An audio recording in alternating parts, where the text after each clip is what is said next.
buenas noches. Decidí cambiar mi título de la ponencia de Arte Urbano Global, se escucha un poco fashionista, por Huellas de Luz, el graffiti como acto. Y básicamente lo que voy a hacer va a ser platicarles qué es lo que para mí es el graffiti.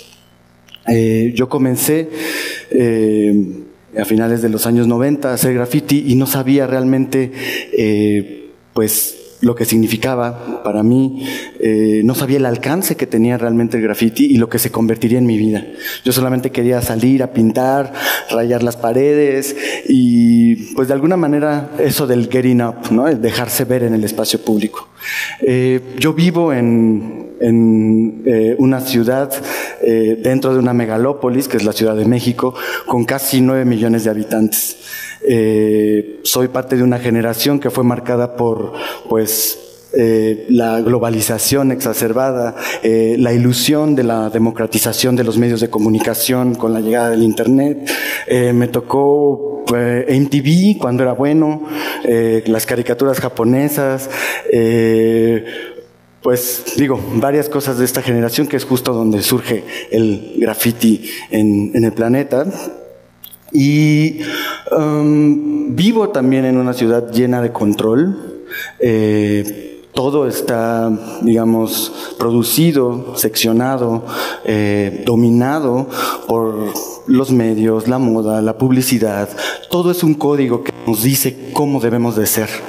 Yo creo que el graffiti justamente de alguna manera genera o nos dice lo contrario, pues señala el error del sistema. Y creo que por eso mismo, porque señala el error del sistema, porque está en todos lados, porque uno pinta en lugares donde no está permitido pintar y entonces tú aún así lo haces, es por eso que la gente generalmente lo ve como de una manera negativa. Lo asocian generalmente que con el vandalismo, que con la drogadicción, que con el pues no sé, hasta con la trata lo han asociado, ¿no? Y pues también se le atribuye gran parte al graffiti pues toda esta cuestión de la contaminación visual, ¿no? Pero pues yo me pregunto, ¿realmente el graffiti afecta tanto en términos de contaminación visual cuando lo que vemos todo el tiempo son espectaculares vendiéndonos calzones? O sea, ¿qué onda, no?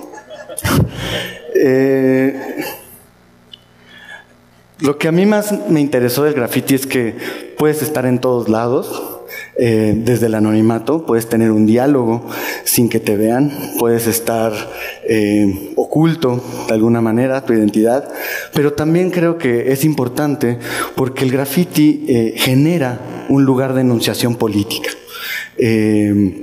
porque tergiversa el código de la ciudad y lo tergiversa a veces de manera espontánea, diciendo una expresión, generando un mensaje y a veces también creando un enunciado político. Esta pieza, por ejemplo, la hice en Mexicali, justamente en la línea, la frontera entre México y Estados Unidos, y justamente fue cuando fueron los atentados en París y el ataque o las amenazas de ISIS a Estados Unidos, y pues se vincula mucho con la cuestión fronteriza.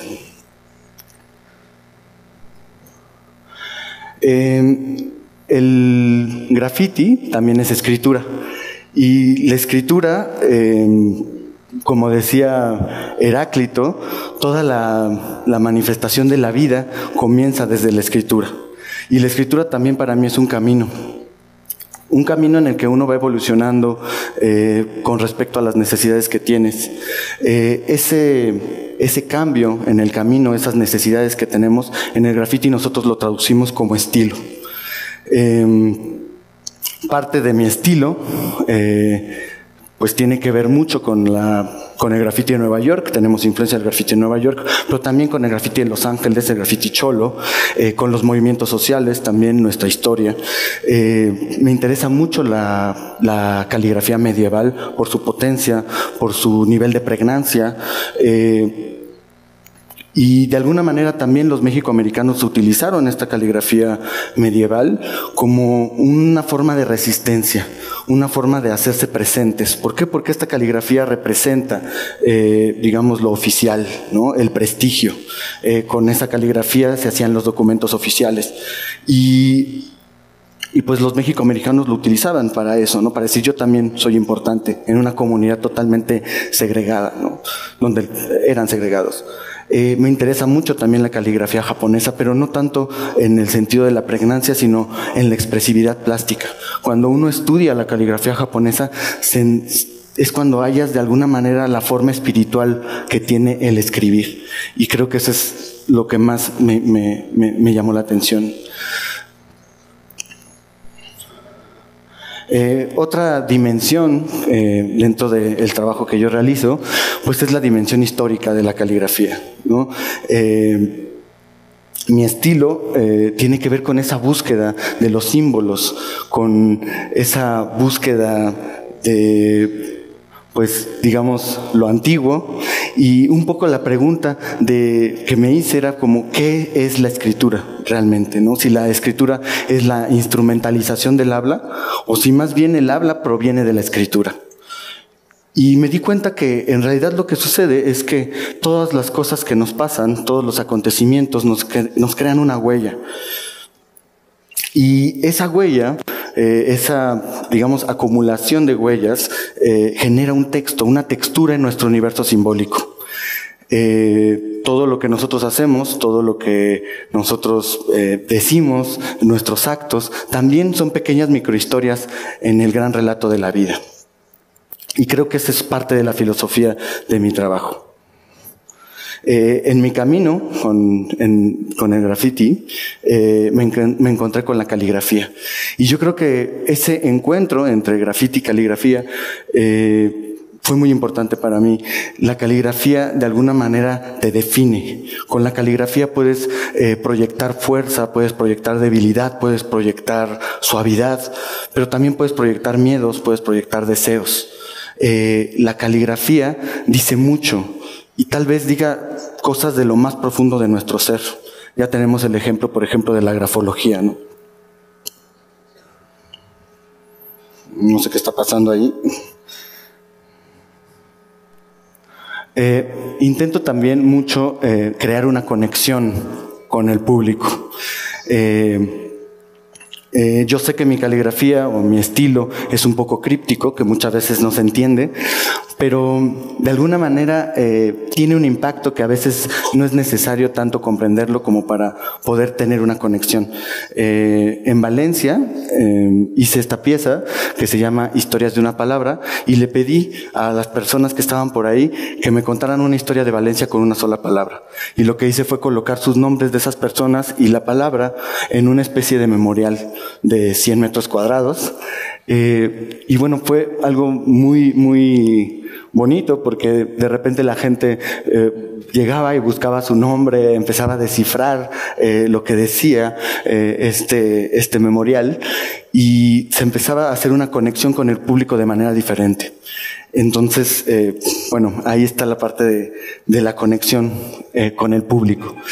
El graffiti finalmente para mí es un acto, como les había dicho, y quería saber cómo registrar ese acto puro, cómo tenerlo, cómo atraparlo en un lugar que pues estuviera ahí para siempre, ¿no? Sabemos que el graffiti es efímero, que pues lo pueden borrar en 2 días, en 1 año, en 20 años.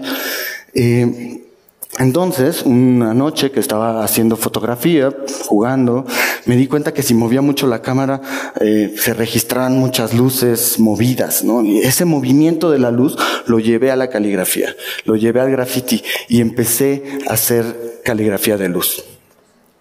Y esta caligrafía de luz la llevé después a la animación, la llevé a diferentes cosas, ¿no? Quería llevarlo también al espacio público, que es de donde yo vengo, ¿no? De la calle. Y bueno, pues este proyecto se llama Heliografías de la Memoria. Es un proyecto que estoy haciendo con un colega fotógrafo profesional que está por aquí, Leo Luna se llama. Y bueno, creo que este trabajo intenta por un lado definir lo que para mí es el graffiti como acto puro, y por otro lado también me permite resignificar el espacio público desde otra óptica, ¿no? Es decir, las plazas de la ciudad, las plazas de Querétaro se convierten en un espacio de resignificación. Y creo que en ese momento, ahí fue cuando pude arrancar, por decirlo así, el graffiti del muro. Arrancarlo y llevarlo tal cual a un espacio. Dejarlo ahí, desnudo.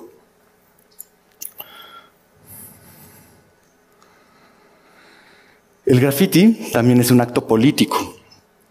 Y un ejemplo que me conmueve mucho es en Cholula, en Puebla, en el contexto de pues la ley Bala, de la ley antigrafiti, que básicamente tipifica el grafiti como delito grave. Entonces la gente que va, hace pintas en la calle ilegalmente, pues le dan sanciones hasta de 6 años.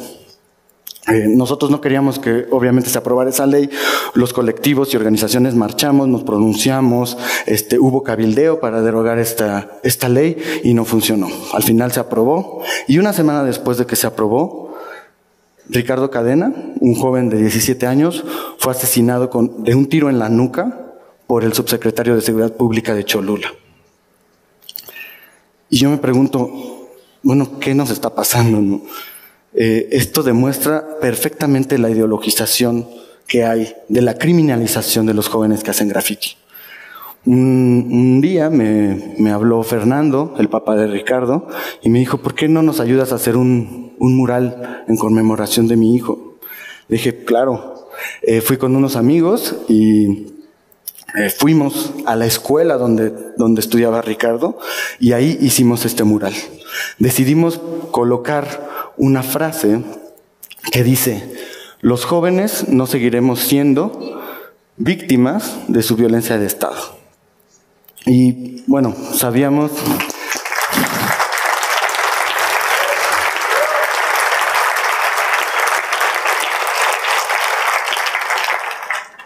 que nos estábamos arriesgando. Es un espacio oficial, es un espacio institucional, es la Secretaría de Educación Pública.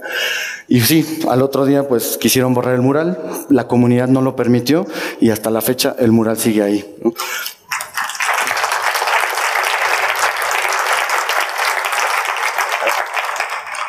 Para mí este trabajo es un acto que se vincula mucho con la memoria, ¿no? Es un acto de resistencia ante la obsolescencia.